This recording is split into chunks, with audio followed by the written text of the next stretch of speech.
htio bih vam pokazati svoju radionu upravo zbog toga da vidite kako je organiziran prostor, odnosno neorganiziran. Ako ste u mogućnosti raditi kraj prozora ili možda kad je ovako lijepo vrijeme vani, onda je još bolje raditi naravno na danjem svjetlu. Nakon što se ispeče na 950 stupnjeva ide u glazuru, to ćemo mi sve raditi i onda ponovno ide u peć. Bitno je da nema previše vlage, ali je mora biti.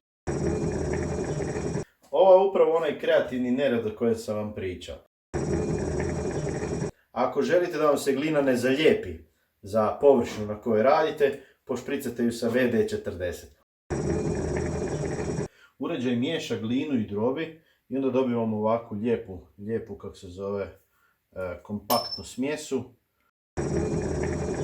Ako jedan restoran meni naruči posebnu šaržu određenih ovakvih posudica, ja ju napravim kalup i umnožim ju jednostavno tih 100, 200, 300 ili 500 puta. A ovo je moj ured. Ovo je početak recimo proizvodnje jedne velike tegle.